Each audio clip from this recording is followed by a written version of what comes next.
제가 그동안 이제 관계의 기술이란 제목으로 3번의 특강을 했었습니다. 그리고 관계를 알고 또 내가 가지고 있던 신념들을 이해하고 나를 파악해서 또 어떻게 할지 이런 이론적인 부분에 집중했다면 이제는 관계 바로 세우기란 제목으로 좀 더 실천편, 내가 어떻게 좀 더 관계를 좀 실질적으로 잘 들여야 할지 라는 제목으로 함께 특강을 하려고 합니다. 첫 번째 시간은 바로 말입니다. 말이란 말 그대로 우리가 하고 있는 지금 이런 말을 말하는 것이죠. 관계를 세우는 데 있어서 말을 하지 않고 할 수 있습니까? 아니죠. 가장 기본이 되고 가장 기초가 되는 것이 말입니다. 우리는 또 믿는 자들 아닙니까? 그리스도인으로서 성경에서 말하는 말은 무엇을 말하는 것이고 어떻게 우리가 이것을 성경에 적용해서 관계 맺는데 잘 사용할지 한번 집중해서 들어보시기를 바랍니다. 오늘은 관계 형성의 기본이 되는 말에 대해 함께 이야기 나누고자 합니다. 우리는 어려서부터 말을 배웠습니다. 그렇죠? 너무나 자연스럽게 말을 배우다 보니 말에 대해 깊이 생각해 볼 기회가 없었는지도 모릅니다. 관계를 형성하는 데 말은 필수적인 요소입니다. 우리는 성경을 통해 말이 얼마나 중요한지를 배울 수 있습니다. 하나님께서는 세상을 창조하실 때 무엇을 사용하셨죠? 말을 사용하셨습니다. 하나님은 그의 형상대로 사람을 창조하시고 그들에게 세상을 다스리라고 하셨습니다. 그 도구로 말을 주신 것입니다. 창세기 1장에 반복되는 하나님이 이르시되라는 구절을 우리는 오늘 주목해서 보도록 하겠습니다. 말로 세상을 창조하신 하나님이십니다. 창세기 1장 3절을 보면 하나님이 이르시되 빛이 있으라 하시니 빛이 있었고 1장 6절 7절에서는 하나님이 이르시되 물 가운데에 궁창이 있어 물과 물로 나뉘라 하시고 하나님이 궁창을 만드사 궁창 아래의 물과 궁창 위의 물로 나뉘게 하시니 그대로 되니라. 창세기 1장 9절입니다. 하나님이 이르시되 천하의 물이 한 곳으로 모이고 물이 드러나라 하시니 그대로 되니라. 창세기 1장 11절 12절입니다. 하나님이 이르시되 땅은 풀과 씨 맺는 채소와 각기 종류대로 씨 가진 열매 맺는 나무를 내라 하시니 그대로 되어 땅과 풀과 각기 종류대로 씨 맺는 채소와 각기 종류대로 씨 가진 열매 맺는 나무를 내니 하나님이 보시기에 좋았더라. 창세기 1장 14절 15절입니다. 하나님이 이르시되 하늘의 궁창에 광명체들이 있어 낮과 밤을 나뉘게 하고 그것들로 징조와 계절과 날과 해를 일게 하라. 또 광명체들이 하늘의 궁창에 있어 땅을 비추라 하시니 그대로 되니라. 그리고 창세기 1장 20절 21절입니다. 하나님이 이르시되 물들은 묻들은 생물을 번성하게 하라. 땅이 하늘의 궁창에는 새가 나르라 하시고 하나님이 큰 바다 짐승들과 물에서 번성하여 움직이는 모든 생물을 그 종류대로 날개 있는 모든 새를 그 종류대로 창조하시니 그대로 되어 하나님이 보시기에 좋았더라. 그리고 창세기 1장 24절에서는 하나님이 이르시되 땅은 생물을 그 종류대로 내되 가축과 기는 것과 땅의 짐승을 종류대로 내라 하시니 그대로 되니라. 그리고 마지막으로 창세기 1장 29절 30절입니다. 하나님이 이르시되 내가 온 지면에 씨 매는 모든 채소와 씨 가진 열매 맺는 모든 나무를 너희에게 주노니 너희의 먹을거리가 되니라. 또 땅의 모든 짐승과 하늘의 모든 새와 생명이 있어 땅에 기는 모든 것에게는 내가 모든 푸른 풀을 먹을거리로 주노라 하시니 그대로 되니라. 여러분 자 보십시오. 하나님께서 말씀하셨습니다. 그리고 그대로 되었습니다. 그것이 하나님께서 보시기에 좋았습니다. 하나님이 빛이 있으라고 말씀하시자 빛이 있었습니다. 하나님이 천하의 물이 한 곳으로 모이고 물이 드러나라고 말씀하시자 그대로 되었습니다. 하나님이 말하면 그대로 되었다는 말입니다. 그것이 하나님이 보시기에 좋았습니다. 이것이 하나님의 천지 창조입니다. 그리고 하나님께서 천지를 창조하셨을 때 사용하셨던 이 말을 사람에게 주셨습니다. 사람은 하나님의 형상대로 지음받았습니다. 그렇다면 하나님의 형상이란 무엇일까요? 에베소서 4장 24절에서는 이렇게 말씀합니다. 하나님을 따라 의와 진리의 거룩함으로 지으심을 받은 새 사람을 입으라. 또한 골로새서 3장 10절은 이렇게 말씀합니다. 새 사람을 입었으니 이는 자기의 창조하신 이의 형상을 따라 지식에까지 새롭게 하심을 입은 자니라. 이렇듯 성경에서 말하는 하나님의 형상이란 의와 지식과 거룩함을 말하는 것입니다. 하나님께서 사람을 하나님의 형상대로 지으셨다는 말은 하나님이 자신을 닮은 사람을 창조하셨다는 의미입니다. 우리가 하나님의 형상대로 하나님의 모양대로 지음 받았다면 우리와 하나님이 닮은 점이 있어야 합니다. 그것은 하나님도 말을 하고 사람도 말을 한다는 사실입니다. 창세기 1장에서 찾을 수 있는 하나님과 사람의 공통점이 바로 이 말입니다. 하나님께서는 하나님이 창조하신 세상을 사람에게 주시며 통치하라고 하셨습니다. 하나님께서 세상을 창조한 도구인 이 말을 이용해서 세상을 통치할 사람에게 이 말을 주신 것입니다. 우리에게 지금 그 말이 있죠. 그래서 이렇게 말을 하고 있는 것입니다. 하나님께서 우리에게 주신 이 말의 능력은 우리 삶에서 중요한 역할을 합니다. 우리는 말을 통해 하나님의 뜻을 전하기도 하고요. 서로의 마음을 나누기도 하고요. 혹은 이 말로 세상을 변화시킬 수도 있습니다.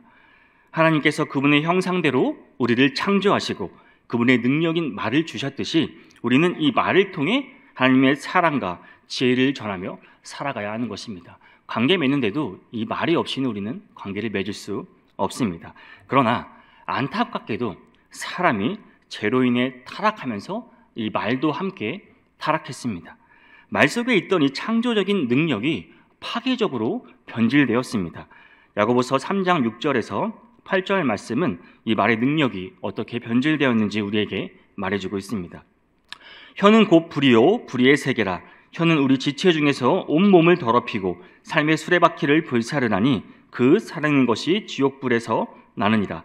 여러 종류의 짐승과 새와 벌레와 바다의 생물은 다 사람이 길들일 수 있고 길들여 왔거니와 혀는 능히 길들일 사람이 없나니 쉬지 아니하는 악이요 죽이는 독이 가득한 것이라. 이 타락한 사람의 말은 불이라고 합니다. 이 불의의 세계입니다. 변질된 말이 온 몸을 더럽히고 이 삶의 수레바퀴를 불사른다고 말씀하고 있습니다. 죄는 창조적인 말의 능력을 쉬지 아니하는 이 죽이는 도구로 변질시켰습니다. 말은 원래 하나님께서 우리에게 주실 때 이 창조적인 도구로 주셨지만 타락 이후로는 파괴적인 힘을 지니게 되었습니다. 이로 인해 우리가 말로 인해 이 관계를 망치기도 하고 상대방에게 상처를 주기도 하는 것입니다. 상처받고 남을 해치는 도구로 변질되어 버렸습니다. 우리는 이를 통해 우리의 말이 얼마나 중요한지 그리고 그 말이 얼마나 쉽게 악용될 수 있는지를 깨닫게 합니다. 그래서 하나님께서 타락한 사람을 구원하시기 위해 어떻게 하시죠? 그의 아들 예수 그리스도를 이 땅에 보내주셨습니다. 이 세상에 오신 예수님은 많은 일들을 하셨습니다. 예수님께서 무엇을 통해 일하셨는지 우리는 몇 가지 구절을 통해 한번 알아보겠습니다. 그러면 우리는 또 재미있는 사실을 한 가지 발견하게 될 것입니다. 마태복음 15장 28절 말씀입니다. 예수님이 가나안 여인의 딸을 치료하실 때 했던 말입니다. 이 예수께서 대답하여 이르시되 여자여 내 믿음이 크도다 내 소원대로 되리라 하시니 그때부터 그 딸이 나으리라. 그대로 된 것입니다. 마가복음 4장 39절 말씀입니다. 예수님이 이제 바다를 잠잠케 하실 때 이런 말씀하셨습니다.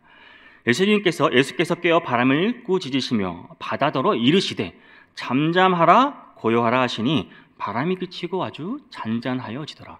그대로 되었죠. 요한복음 11장 43절 44절 말씀입니다. 예수님이 나사로를 살리실 때 이렇게 말씀하셨습니다. 이 말씀을 하시고 큰 소리로 나사로야 나오라 부르시니 말씀하셨습니다. 죽은 자가 수족을 배로 동인 채로 나왔습니다. 그대로 되었습니다. 그 얼굴은 수건에 쌓였더라. 예수께서 이르시되 풀어 놓아 다리래 하라 하시니라. 마태복음 21장 19절 말씀입니다. 예수님이 이제 무화과 나무를 마르게 하실 때 하셨던 말씀입니다. 길가에서 한 무화과 나무를 보시고 그리로 가서 잎사귀밖에 아무것도 찾지 못하시고 나무에게 이르시되 말씀하셨습니다. 이제부터 영원토록 내가 열매를 맺지 못하리라 하시니 무화과 나무가 곧 마른지라. 그대로 되었습니다. 여러분, 이 땅에 오신 예수님의 이 사역 패턴 역시 하나님의 창조 패턴과 같다는 것이 여러분 느껴지시나요? 이 말씀들을 통해 우리가 무엇을 확인할 수 있습니까? 예수님께서는 이 세상을 창조하신 창조주이십니다. 그렇죠? 하나님이 예수님이시죠. 성경은 예수님이 없이는 지은 것이 하나도 없다고 선언하고 있습니다. 말씀으로 이 땅을 창조하신 이 하나님의 아들 예수 그리스도의 말 역시 창조적이라는 사실입니다. 예수님께서 말씀하시면 그대로 되었습니다. 하나님이 창조하실 때처럼 말한 대로 그대로 되었습니다. 하나님의 말은 능력이 있습니다. 예수님의 말도 능력이 있습니다. 그렇다면 예수님을 믿는 사람들의 말을, 우리의 말은 어떨까요? 먼저 예수님을 믿는 자들이 어떤 일들을 하게 될 것인지를 일러주신 예수님의 말씀을 들어볼 필요가 있습니다. 요한복음 14장 12절 말씀입니다. 내가 진실로 진실로 너희에게 이르노니 나를 믿는 자는 내가 하는 일을 그도 할 것이요 또한 그보다 큰 일도 하리니 이는 내가 아버지께로 감이라. 우리는 예수님을 믿는 사람들입니다. 예수님께서 우리에게 하시는 말씀을 마가복음 11장 23절에서 확인할 수 있습니다. 내가 진실로 너희에게 이르노니 누구든지 이 산더러 들리어 바다에 던져지라 말하며 그 말하는 것이 이루어질 줄 믿고 마음에 의심하지 않으면 그대로 되니라. 그대로 된다고 말씀하셨습니다.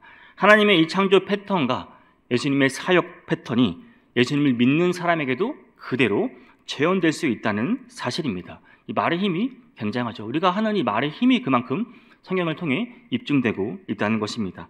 하나님께서 말씀하시니 그대로 되니라. 예수님께서 말씀하시니 그대로 되니라. 믿는 사람이 말하니 그대로 되는 것입니다. 여러분 놀랍지 않습니까? 하나님께서 말로 세상을 창조하셨던 것처럼 우리도 말로 보기에 심히 좋은 아름다운 세상을 만들고 그 안에서 살게 되는 것입니다. 이로 인해 우리는 말로 관계를 잘 맺을 수 있는 것입니다. 여러분, 제가 계속해서 성경을 통해 이 말의 중요성을 강조하는 이유는 그만큼 말이 우리에게 너무나도 중요하고 또 관계 맺는 데 있어서 없어서는 안 될 가장 기초적인 존재이기 때문입니다. 성경에서도 말과 혀의 힘을 강조하고 있습니다. 잠언 18장 21절 말씀을 보겠습니다. 죽고 사는 것이 혀의 힘에 달렸나니 혀를 쓰기 좋아하는 자는 혀의 열매를 먹으리라 라고 말씀하고 있습니다. 죽고 사는 것이 혀의 힘에 달렸다고 말씀합니다. 여기 나오는 혀는 말을 의미합니다. 혀의 힘, 곧 말의 힘입니다. 말의 능력이 있다는 성경의 선언입니다. 여러분, 우리는 이미 알고 있습니다. 말의 힘이 있다는 것을 우리는 충분히 알고 있습니다. 많은 속담도 있고요, 명언도 있고요, 철학 등에서 우리는 많이 이미 들었습니다. 그런데 성경에서도 분명히 말의 힘을 말하고 있다는 사실을 여러분 기억하시기를 바랍니다. 그냥 흘려들은 것이 아니라 성경도 이를 증명하고 있다는 것입니다. 이 말의 힘을 우리가 관계를 맺는 도구로 사용하는 것입니다. 우리는 성경을 통해 말이 가진 힘을 깊이 이해할 수 있습니다. 세상을 창조하신 하나님의 말씀, 예수님께서 행하신 사역, 그리고 혀의 힘을 강조한 성경의 가르침을 보면 말이 얼마나 큰 힘을 가지고 있는지 알 수 있습니다. 말은 사람을 치료하기도 하고요, 병들게 하기도 합니다. 반면 또 사람을 살리기도 하고 죽이기도 합니다.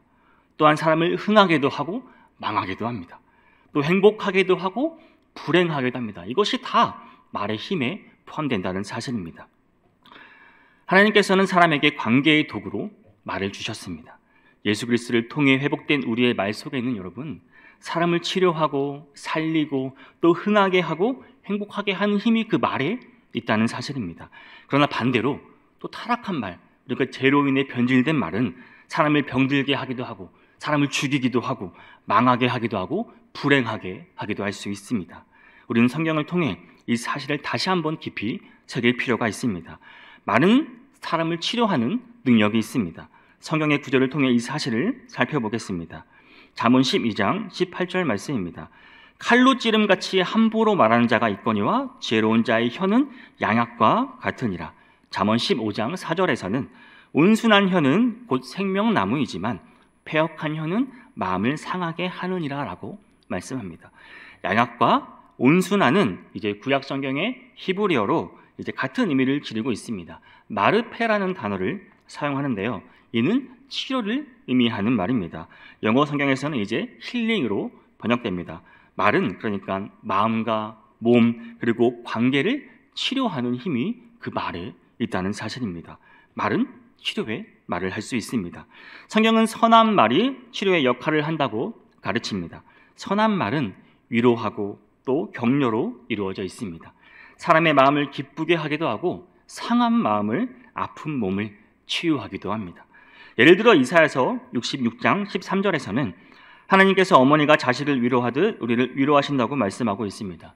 또 고린도후서 1장 4절은 우리가 받은 위로로 다른 사람을 위로할 수 있도록 하신다고 가르치고 있습니다. 우리는 이러한 말, 치료의 말, 위로의 말을 하는 대표적인 인물을 성경에서 찾아볼 수 있습니다. 바로 룻기에 나오는 그 보아스입니다. 보아스가 룻에게 그 했던 따뜻한 말과 이 배려의 말을 우리가 한번 이 시간 살펴보겠습니다. 보아스와 룻의 말을 제가 한번 대화체로 읽어보았습니다. 보아스가 말합니다. 내 딸아 들으라. 이삭을 주우러 다른 밭으로 가지 말며 여기서 떠나지 말고 나의 소녀들과 함께 있으라. 그들이 베는 밭을 보고 그들을 따르라. 내가 그 소년들에게 명령하여 너를 건드리지 마라 하였느니라. 목이 마르거든 그들에 가서 그릇에 가서 소년들이 길러온 것을 마실지니라. 그러자 룻이 엎드려 얼굴을 땅에 대고 절하며 말합니다. 나는 이방 여인이거늘 당신이 어찌하여 내게 은혜를 베푸시며 나를 돌보시나이까. 그러자 보아스가 내 남편이 죽은 후로 내가 시어머니에게 행한 모든 것과 내 부모와 고국을 떠나 전에 알지 못하던 백성에게로 온 일이 내게 분명히 알려졌느니라. 여호와께서 내가 행한 일에 보답하시기를 원하며 이스라엘의 하나님 여호와께서 그의 날개 아래에 보호를 받으러 온 내게 온전한 상 주시기를 원하노라. 그러자 룻이 네 주여 당신께 은혜 입기를 원하나이다. 나는 당신의 하녀 중에 하녀와도 같지 못하오나 당신이 이 하녀를 위로하시고 마음을 기쁘게 하는 말씀을 하셨나이다. 이런 말만 들어도 위로가 되는 말씀 아닙니까? 룻이 이 말씀을 듣고 얼마나 마음의 기쁨과 위로가 있었겠습니까? 그러나 반대로 여러분, 악한 말은 사람을 병들게 할 수 있습니다. 잠언 12장 18절 말씀입니다. 칼로 찌름같이 함부로 말하는 자가 있거니와 지혜로운 자의 혀는 양압과 같으니라. 또한 시편 140편 3절에서는 뱀같이 그 혀를 날카롭게 하니 그 입술 아래에는 독사의 독이 있나이다. 또 로마서 3장 13절 14절 말씀입니다. 그들의 목구멍은 열린 무덤이요 그 혀로는 속임을 일삼으며 그 입술에는 독사의 독이 있고 그 입에는 저주와 악독이 가득하고. 여러분, 이 함부로 하는 말, 독한 말, 이 날카로운 말은 그 마음과 몸, 관계 모두를 상하게 하는 것입니다. 우리는 말로 인해 상처를 받고 몸이 아프고 관계가 깨어지는 경험을 할 수 있습니다. 아마 이런 경험이 분명히 한 번쯤은 있으실 것 같습니다. 이런 말들이 우리의 삶에 어떤 영향을 미쳤는지, 어떻게 우리의 인생을 좌우하는지 여러분 한번 살펴봐야 할 필요가 있습니다. 성경은 말이 살리고 죽일 수 있는 힘을 가지고 있다고 가르칩니다.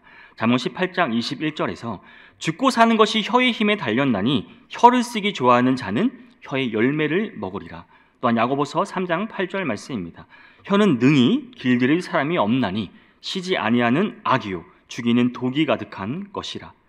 예레미야 9장 8절에서는 그들의 혀는 죽이는 화살이야. 또한 잠언 13장 3절에서는 입을 지키는 자는 자기의 생명을 보존하나라고 말씀합니다.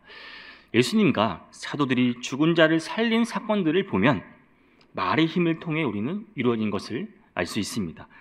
우리도 말로 인해 삶의 방향이 달라질 수 있음을 이해해야 합니다. 예를 들어 혹시 자주 내가 죽겠다, 죽을 것 같아 이런 말을 혹시 자주 하시는 분 있나요? 뭐만 하면은 정말 내가 오늘 죽을 것 같아, 막 너무 힘들어, 아이고 죽겠네. 여러분, 이러한 말이 현실이 될 수 있다는 말입니다. 그만큼 말에 힘이 있다는 것입니다.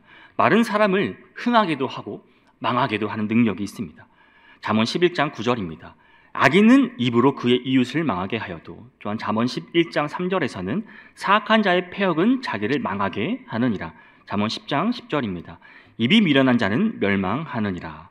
잠언 18장 7절에선 미련한 자의 입은 그의 멸망이 되고 그의 입술은 그의 영혼의 그물이 되느니라. 잠언 19장 9절 말씀입니다. 거짓 증인은 벌을 면하지 못할 것이요 거짓말을 뱉는 자는 망할 것이니라. 잠언 11장 11절에선 성읍은 정직한 자의 축복으로 인하여 진흥하고 악한 자의 입으로 말미암아 무너지느니라. 여러분, 우리의 말이 우리의 인생을 결정할 수 있습니다. 좋은 말을 하며 또 정직하고 긍정적인 언어를 사용할 때 우리가 흥해지고 우리가 행복해질 수 있는 것입니다. 반대로 우리의 입에서 부정적인 말이 나오고 악한 말이 나온다면 그것은 우리를 멸망으로, 우리를 망하는 길로 가게 할 수도 있다는 말입니다. 말은 또한 우리의 행복과 우리의 불행을 좌우하기도 합니다. 잠언 18장 20절에서 사람의 입에서 나오는 열매로 말미암아 배부르게 되나니 곧 그의 입술에서 나오는 것으로 말미암아 만족하게 되느니라. 잠언 15장 23절에서는 사람은 그 입의 대답으로 말미암아 기쁨을 얻나니 때에 맞는 말이 얼마나 아름다운고 의인의 입술은 기쁘게 할 것을 알거늘 악인의 입은 패역을 말하느니라. 잠언 12장 25절에선 근심이 사람의 마음에 있으면 그것으로 번뇌하게 되나 선한 말은 그것을 즐겁게 하느니라. 여러분, 말의 힘이 큰 만큼 우리가 사용하는 언어에 신경 써야 하는 것입니다. 사랑하는 사람에게 사랑의 말을 전하고 긍정적인 말을 하고 또 행복한 삶을 위해 노력하는 것이 우리에게 반드시 필요하다는 말입니다. 여러분, 말은 그렇죠, 우리의 인생을 결정하고 우리의 인생의 핸들이 되어집니다. 말은 우리 삶의 방향을 결정하고 우리가 나아갈 길을 정합니다. 야고보서 3장 2절에서 6절까지의 말씀은 말이 우리의 삶에 미치는 영향을 잘 설명해 주고 있습니다. 우리가 다 실수가 많으니 만일 말에 실수가 없는 자라면 곧 온전한 사람이라 능히 온몸도 굴레에 씌우리라. 우리가 말들의 입에 재갈 물리는 것은 우리에게 순종하게 하려고 그 온몸을 제어하는 것이라. 또 배를 보라. 그렇게 크고 강풍에 밀려가는 것들을 지극히 작은 키로서 사공의 뜻대로 운행하나니 이와 같이 혀도 작은 지체로 돼 큰 것을 자랑하도다. 보라, 얼마나 작은 불이 얼마나 많은 나무를 태우는가. 혀는 곧 불이요 불의의 세계라. 혀는 우리 지체 중에서 온몸을 더럽히고 삶의 수레바퀴를 불사르나니 그 사르는 것이 지옥불에서 나느니라. 여러분, 인생의 방향을 결정짓는 것은 바로 우리의 말입니다. 말로 인생을 나아가기도 하고 우리가 원하는 방향으로 인생을 조정할 수 있기도 합니다. 나의 인생이 어떤 방향으로 흘러가기를 원하십니까? 고민하고 계십니까? 그 방향으로 나아가기 위해 우리는 이 말, 우리의 적절한 언어를 사용해야 하는 것입니다. 사랑하는 성도 여러분, 오늘부터 우리는 우리의 말을 치유하고 또 살리고 흥하게 하고 행복하게 하는 도구로 삼으시기를 바랍니다. 하나님께서 주신 말의 이 힘을 올바르게 사용해야지만 우리는 올바른 관계를 맺을 수 있습니다. 그것이 하나님의 뜻을 이루어나가는 우리의 모습이 되기를 소망합니다. 여러분이 우리가 관계를 잘 맺기 위해서는 이 말의 방식, 진짜 우리가 실제로 하는 이 말의 방식이 중요합니다. 여러분, 평소에 한번 내가 생각하는 말을 잘 돌아보시고 이제 앞으로 나오는 이 말에 대해서 우리 한번 생각해 보기를 원합니다. 평소에 혹시 내가 아는 것이 너무 많아서 굳이 알려주지 않은 정보가 있더라도 굳이 내가 그것을 또 다 알려주려고 하고 제공하려고 하고 혹시 나의 견해를 과도하게 중시하는 분이 혹시 계신가요? 다른 사람의 말을 듣기보다는 자신의 지식을 드러내는 데 혹시 내 말을 사용하고 있지 않은지 한번 돌아볼 필요가 있습니다. 일반적으로 사람들은 당신은 이것을 해야 돼요 라고 말하면 이것을 불쾌하게 여길 수 있습니다. 정서적으로 건강한 사람들은 누군가 자신에게 최선책을 제시한다고 해도 그 말이 상대방에게 불쾌감으로 다가올 수 있습니다. 그래서 좀 아는 체 하는 말을 하면은 종종 우리는 그 사람이 교만해 보이기도 하고 상대방에게 거부감을 줄 때도 있습니다. 우리는 이 불확실한 상황에서 서로의 조언을 주고받는 것은 자연스럽지만 또 우리가 개입하거나 요구받지 않은 조언을 할 때 그때 특히 우리는 이 말을 조심해야 하는 것입니다. 좀 더 좋게 말을 바꿔보면 당신은 뭐뭐 해야 해요 보다는 무엇을 고려해 보셨나요? 라는 표현이 더 좋습니다. 이걸 내가 안다고 해도 교만해 보이지 않게 혹시 이런 것들을 고려해 보셨나요? 이것은 어떠신가요? 이렇게 유하게 상대방에게 말을 해야 하는 것입니다. 이것이 부드럽고 통제적이지 않으며 거부감도 적습니다. 이런 방식은 관계를 더 원활하게 맺을 수 있습니다. 특히 부부간, 이 남녀 간 대화에서도 이런 차이는 매우 중요합니다. 남성들은 보통 어떻죠? 남성들한테 한번 여러분 이거 해, 저거 해, 이래라 저래라 하면 싫죠. 하려고 해도 그 말 들으면 하기 싫습니다. 네. 이래라 저래라 하는 표현은 매우 싫어할 수 있습니다. 누구나 자신의 삶에 대해 알고 있는 것을 나누는 것보다 때로는 침묵하는 것도 좋은 방법입니다. 다른 사람의 설명을 들을 줄 아는 것이 더 지혜로울 때가 있습니다. 잠언 12장 23절은 이와 관련된 중요한 교훈을 우리에게 주고 있습니다. 슬기로운 자는 지식을 감추어도 미련한 자의 마음은 미련한 것을 전파하느니라. 때로는 여러분, 내가 안다고 해도 아는 체 하고 싶어도 그것을 감추고 침묵하는 것이 더 나은 선택일 수 있습니다. 모든 주제에 대해 전문가처럼 행동하는 것은 교만의 표시일 수 있습니다. 이는 하나님과 사람 모두에게 불쾌감을 가져갈 수 있습니다.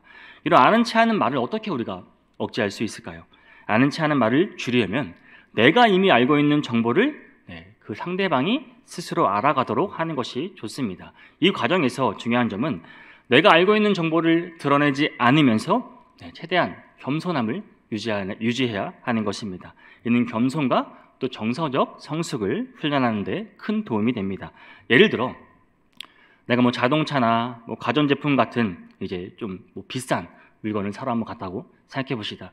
그럼 가면 이제 판매원이 상품 설명을 엄청 상세하게 하겠죠. 이거는 이것이 좋고 뭐 이것이 좋습니다. 이것을 구입하려면은 뭐 이러한 돈이 혹시 부족하시면 또 이러한 대출 프로그램도 있으니 한번 이용해 보시기를 바랍니다. 그런데 이미 내가 다 알고 있어요.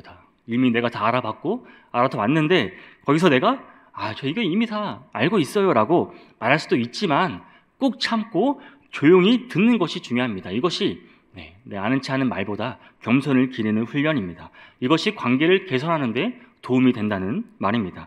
자존감이 낮은 사람들은 뛰어난 사람 앞에서 열등감을 느낄 수 있습니다. 이런 상황에서 그 사람이 지적으로 아는 체 하는 말을 하며 우월성을 드러낸다면 다른 사람들은 그와 멀어질 수밖에 없습니다. 좋은 예로 이것을 잘하는 MC가 유재석 MC가 있죠. 유재석이 왜 국민 MC가 됐겠습니까? 최대한 상대방의 이야기를 경청하고 그 사람의 장점을 드러내는 질문을 계속합니다. 그 사람의 성격, 그 사람의 인품, 그 사람의 장점이 드러날 수 있는 질문을 계속 하면서 그것들을 쌓아서 지금 국민 MC의 자리에 있는 것 아니겠습니까? 아는 체 하는 성향이 내가 혹시 이런 성향이 있다면 솔직한 자기 반성을 해보는 것이 정말 중요합니다. 말씀 앞에서 우리 자신을 여러분 내려놓아야 됩니다. 내가 나를 객관적으로 알지 못하면 우리는 우리의 성숙하고 우리가 변화된 삶을 살아갈 수가 없습니다.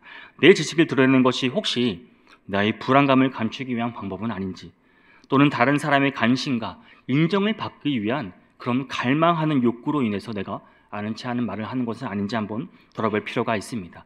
모임에서 다른 사람들의 말을 적극적으로 경청하는 것이 필요합니다.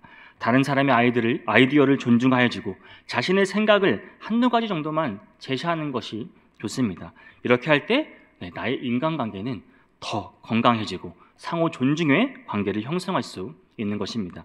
겸손하게 내 지식을 과시하지 않고 상대방의 의견을 경청하며 소통하는 것, 이것이 관계를 향상시키는 데 큰 도움이 됩니다. 이렇게 노력한다면 내가 평소에 아는 체 하는 말을 하는 더 사람이라면 점점 이것이 줄어들 때 당신의 주변에 더 많은 사람들이 함께 할 것입니다. 이번에는 내가 좀 과격한 말을 하는 사람들에 대해서 알아보겠습니다. 먼저 과격한 말의 영향을 한번 생각해 보겠습니다. 혹시 자신의 과격한 말을 자주 한다고 느끼시나요? 잠언 15장 1절 말씀은 이렇게 말하고 있습니다. 유순한 대답은 분노를 쉬게 하여도 과격한 말은 너를 격동하느니라. 여러분이 과격한 말은 종종 불필요한 갈등을 일으킵니다. 긍정적인 결과를 가져오지 않습니다. 솔로몬은 잠언 31장 26절에서 이 현숙한 여인의 특징으로 입을 열어 지혜를 베풀며 그 혀로 인해의 법을 말하며라고 언급하고 있습니다. 이는 친절한 말이 그녀의 삶을 구성하는 핵심 원리 중에 하나였음을 우리에게 말해주고 있는 것입니다. 친절한 말. 여러분, 우리가 내뱉는 과격한 말에는 정당할 여지가 없습니다. 여러분, 과격한 말이 무슨 정당성이 있단 말입니까? 우리가 하나님의 자녀라면, 하나님을 믿는 하나님이 우리의 아버지라면 따뜻하고 이해심 있는 말을 해야 하는 것입니다. 우리가 왜 믿는 사람이겠습니까? 왜 남들과 구별된 삶을 살아야 하는 거겠습니까? 하나님의 은혜를 입은 우리는 다른 사람에게도 동일한 은혜를 베풀어야 하는 사명을 가지고 있습니다. 특히 친절할 자격이 없어 보이는 사람에게도 여러분, 친절하게 말하는 습관을 기르는 것이 중요합니다. 이것이 은혜이고 이것이 우리의 관계를 넓게 해줄 것입니다. 우리는 하나님께 나아가 그분의 말씀을 듣는 훈련을 통해 바람직한 결과를 가져올 수 있습니다. 이사야서 55장 11절은 다음과 같이 말하고 있습니다. 내 입에서 나가는 말도 이와 같이 헛되이 내게로 되돌아오지 아니하고 나의 기뻐하는 뜻을 이루며 내가 보낸 일에 형통하니라. 이 과격한 상태에서는 여러분, 하나님의 목적을 이룰 수 없습니다. 내가 과격한 말을 하면서 하나님의 뜻을 전할 수 있겠습니까? 과격한 말, 특히 욕설은 여러분, 상대방에게 깊은 상처만 줄 뿐입니다. 이러한 상처는 오랫동안 치유되지 않을 수도 있습니다. 서로의 관계가 회복되지 않을 수도 있다는 말입니다. 그러므로 과격한 말을 여러분, 이건 필히 삼가야 하는 것입니다. 상대방에게 친절한 말을 사용하는 것이 우리의 관계를 형성하는데, 관계 형성을 유지하는데 매우 중요한 것입니다. 또한 관계에서 융통성 있는 말을 사용하는 것도 매우 중요합니다. 요령 없는 말은 관계에 어려움을 초래할 수 있습니다. 골로새서 4장 6절 말씀은 이렇게 하고 있습니다. 너희 말을 항상 은혜 가운데서 소금으로 맛을 냄과 같이 하라. 그리하면 각 사람에게 마땅히 대답할 것을 알리라. 이 말씀은 그러니까 이제 우리가 말을 할 때 조리 있고 지혜롭게 말하라는 의미입니다. 다니엘의 이야기를 통해 우리는 이를 잘 볼 수 있습니다. 다니엘과 이제 그의 세 친구들은 바벨론의 느부갓네살 왕이 제시한 식단을 따르라고 요구를 받았습니다. 유대인의 음식 규례를 지키기 위해 매우 재치 있게 사항을 처리했습니다. 다니엘의 재치와 지혜가 엿보이는 대목입니다. 다니엘은 왕의 음식과 포도주를 피할 수 있도록 먼저 환관장에게 자신이 다른 식사 계획을 따를 수 있게 해달라고 부탁했습니다. 이 이야기는 요령 없는 처신보다는 지혜롭게 대처하는 것이 더 많은 유익을 가져다 준다는 교훈을 줍니다. 솔직함이 여러분, 항상 최선이 아닐 수도 있다는 말입니다. 때로는 상대방의 감정을 고려해 말을 조심스럽게 하는 것이 필요합니다. 무조건 솔직하다고, 무조건 직설적이라고 다 좋은 것은 아닙니다. 예수를 믿는 우리는 하나님의 은혜로 지혜롭고 배려하는 모습을 보일 수 있어야 하는 것입니다. 우리의 말과 행동이 상대방의 감정을 해치면 이거는 안 되는 것입니다. 해치지 않게 신중하게 접근해야 되고, 신중하게 한 번 더 생각하고 말을 하는 습관을 가지시기를 바랍니다. 우리가 말하기 전에 한 번 더 생각하고 마음속에 떠오르는 말들이 미칠 영향을 고려하는 습관을 여러분 가지시는 것이 매우 중요합니다. 자신의 요령이, 혹시 내가 요령이 부족하거나 융통성이 없는 말을 자주 한다고 느낀다면 먼저 자신의 말을 한번 돌아보시길 바랍니다.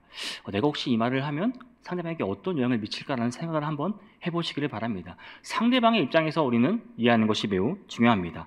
말하기 전에 한 번 더 생각하는 습관을 통해 우리는 더 좋은 관계를 유지할 수 있을 것입니다.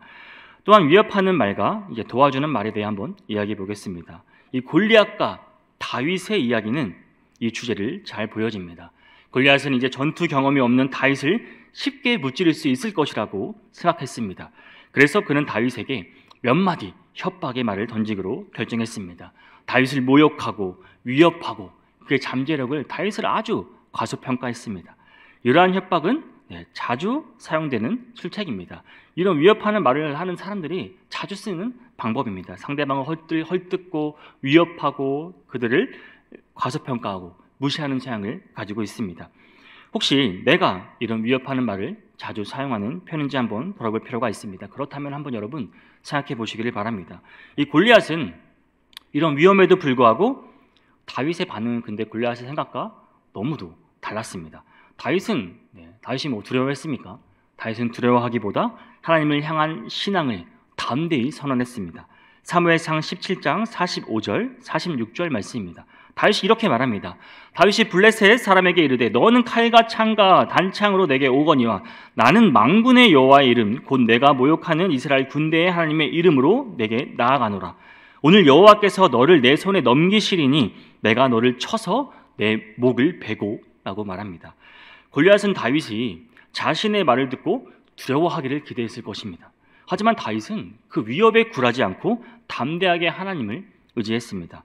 이런 상황에서 보통 이런 위협적인 사람들은 자신이 강한 척하고 권위를 세우려 하기도 하지만 종종 실제로는 약자에게만 강합니다. 강자에게 약한 경우가 대부분입니다. 뭐 이렇게 위협적으로 말을 하거나 하지만 그보다 더 자기보다 강한 위협적인 상대가 나타나면 금방 위축되고 약자가 되는 모습을 보이게 합니다. 하나님께서는 여러분 어떤 사람도 다른 사람을 억압하거나 지배해서는 안 된다고 가르치십니다.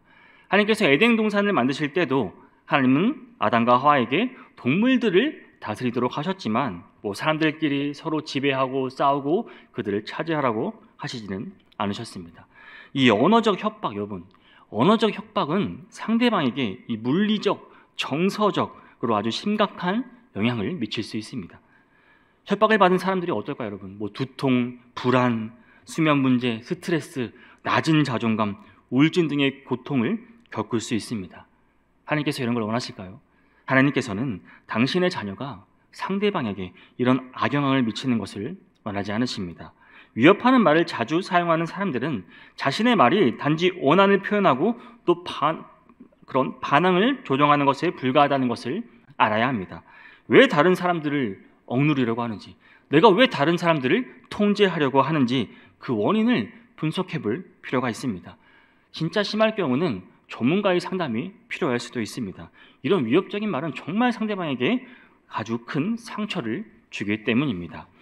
위협하는 말을 하는 사람들 중에는 보통 이제 뭐 혼란스럽거나 좀 부정적인 환경에서 성장한 이들이 많이 있을 수 있습니다. 자기가 자라는 환경이 그랬거나 혹은 그들은 그러한 상황을 변화시키지 못하는 그런 자신의 무력함을 느끼고 그것을 극복하려고 다시 또 본인이 위협적인 태도를 취하게 되는 것입니다.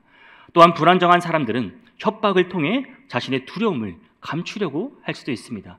오히려 내가 무서운 것을 감추려고 더 위협적으로 하고 더 강하게 할 수도 있습니다. 뭐 어떤 원인이든 여러분, 위협하는 말은 상대방과 의미 있는 관계를 맺는데 치명적인 장애물이 된다는 사실입니다. 하나님께서는 우리의 삶과 우리의 운명을 주관하십니다. 상대방의 행동까지 우리가 통제할 필요는 없습니다.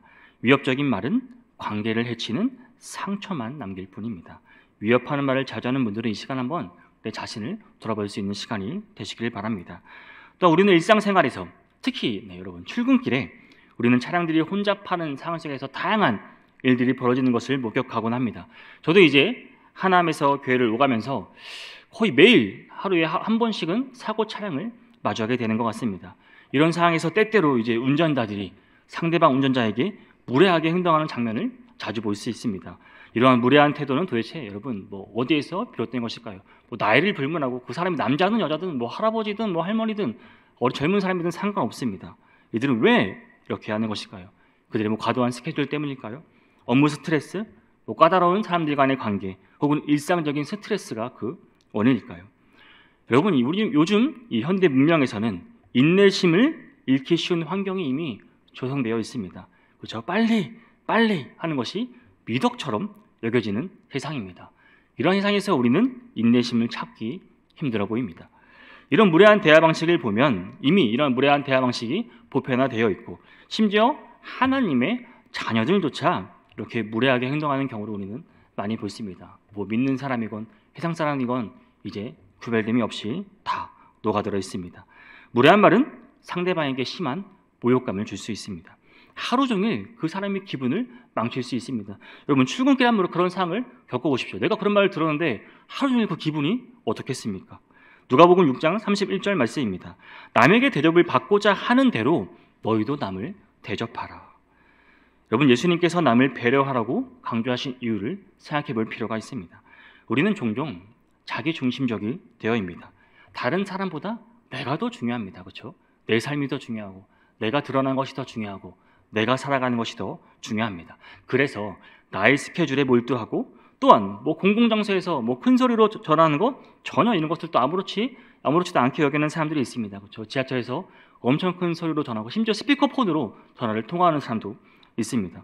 뭐 교회에서도 마찬가지죠. 예배 중에 휴대폰이 울리는 것은 뭐 괜찮은데 심지어 예배 중에 휴대폰을 받는 사람도 있습니다. 예배 중에 휴대폰 받아서 지금 예배 중인데 이러면서 전화를 하는 사람도 있습니다.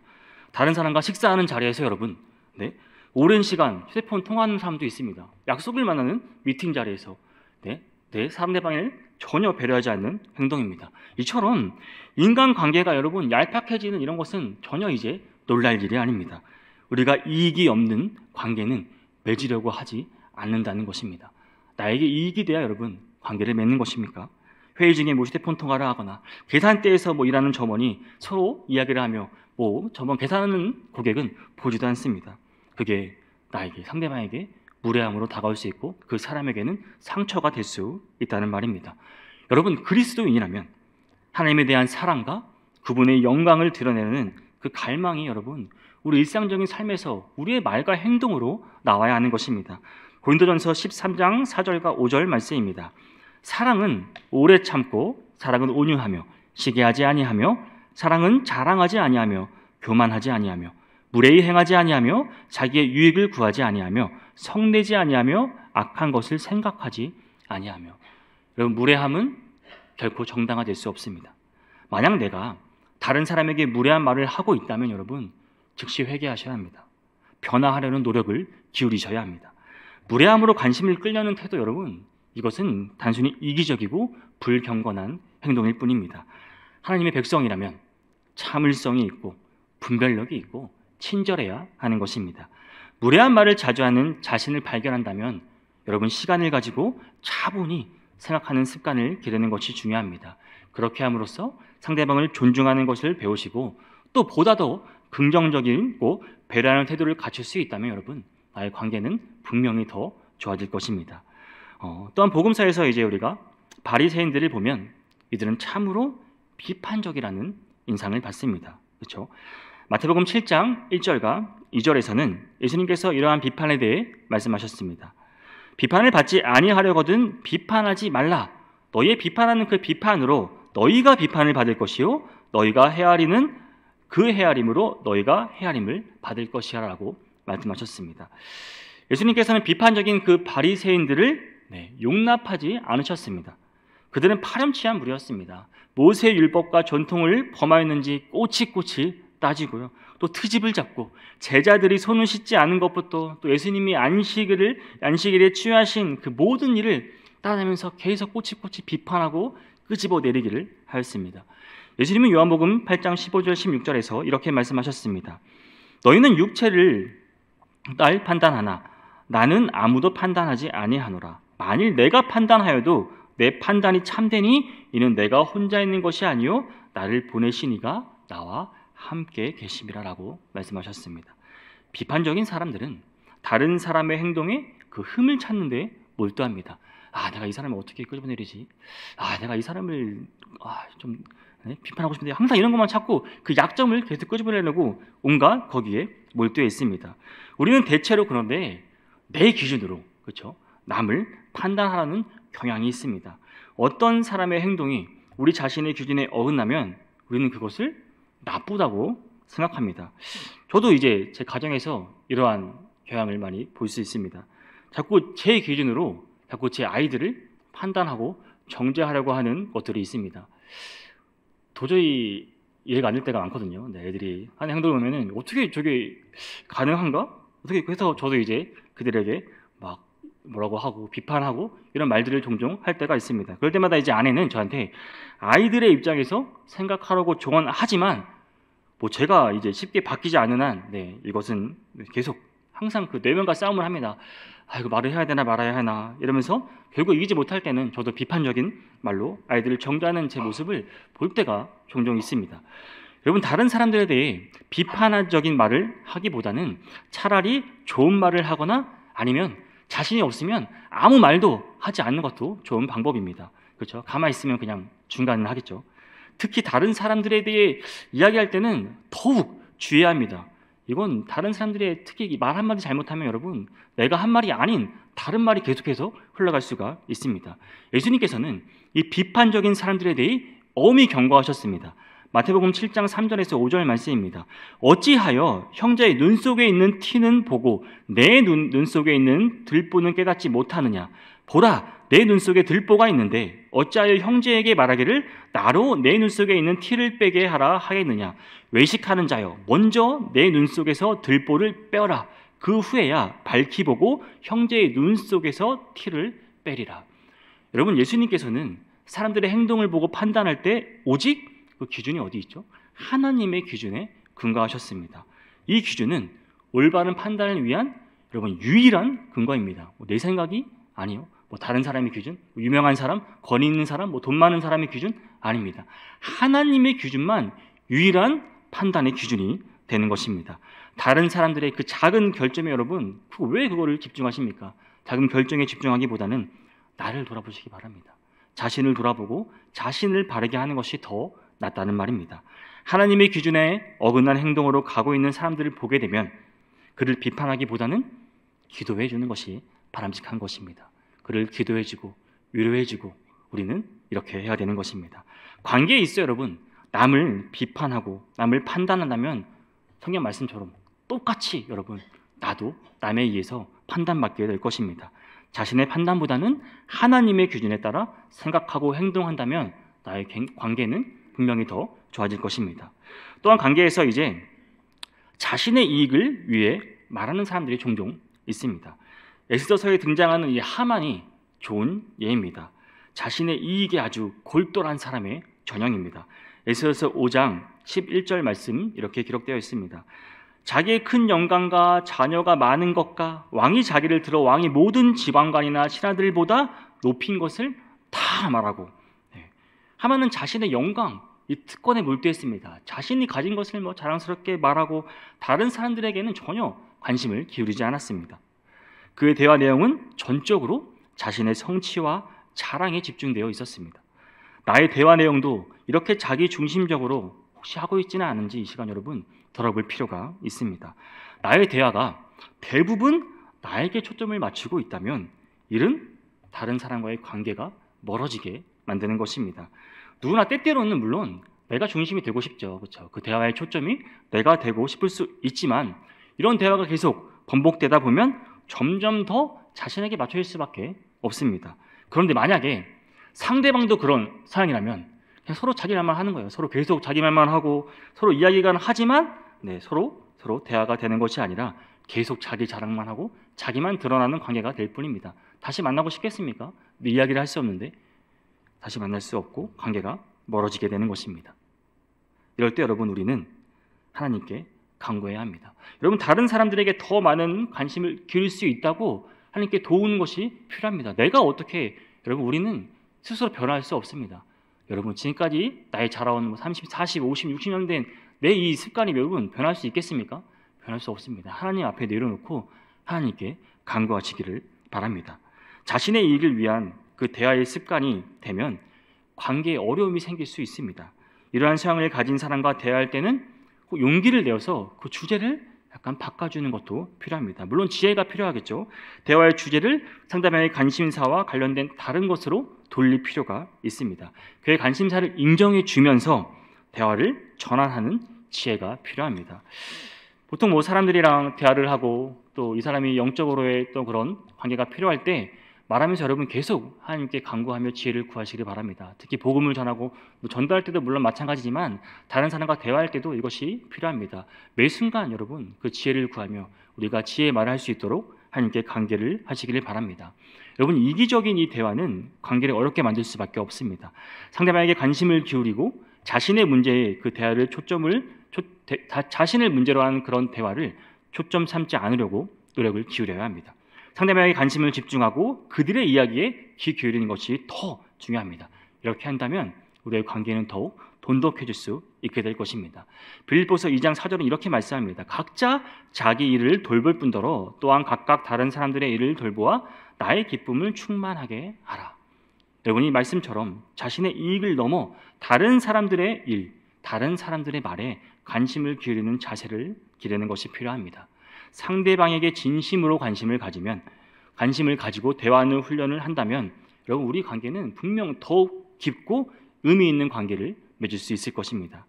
사랑하는 성도 여러분, 하나님께서 세상을 창조하실 때 이 사용하신 말, 예수 그리스도로 말미암아 회복된 이 말 속에는 사람을 치료하고 사람을 살리기도 하고 사람을 흥하게 하고 행복하게 하는 힘이 있다는 것을 알았습니다. 반대로 타락한 말, 이 죄악된 우리의 죄로 인해 이 타락하고 변질된 말은 사람을 병들게 하고 죽게 하고 망하게 하고 불행하게 합니다. 성경은 말의 힘을 강조하고 있습니다. 잠언 18장 21절은 이렇게 말합니다. 죽고 사는 것이 혀의 힘에 달렸나니 혀를 쓰기 좋아하는 자는 혀의 열매를 먹으리라. 여러분, 우리의 말은 힘이 있습니다. 말은 사람을 치료하기도 하고 병들게도 합니다. 선한 말은 사람을 살리고 악한 말은 사람을 죽입니다. 우리는 우리의 말을 통해 상한 마음과 또 아픈 몸과 깨어진 관계를 치료할 수 있습니다. 우리 자신을 돌아볼 수 있기를 원합니다. 이 시간 우리의 말을 통해 주변 사람들에게 선한 영향을 끼치기를 바랍니다. 아는 체 하는 말보다 경청하는 말을, 과격한 말보다 친절한 말을, 요령 없는 말보다 융통성 있는 말을, 위협하는 말보다 도와주는 말을, 무례한 말보다 대접하는 말을, 비판적인 말보다 하나님의 기준에 준한 말을, 골똘한 나에게 이익이 되는 말보다 여러분 상대를 돌보는 말을 사용하시는 성도님들이 되시기를 바랍니다. 성도님들, 오늘부터 우리가 사용하는 이 말을 치유하고 살리고 또 흥하게 하고 행복하게 하는 관계 맺는 도구로 삼으시기 바랍니다. 하나님께 주신 이 말의 이 힘을 올바르게 사용하시기를 바랍니다. 삶의 방향을 바르게 설정하고 하나님의 뜻을 이루어 나가시기를 기도합니다. 우리 함께 기도하며 우리의 말이 다른 사람들에게 상처가 되는 말이 아니라 하나님의 뜻을 이루는 관계 맺는 도구가 되기를 소망합니다.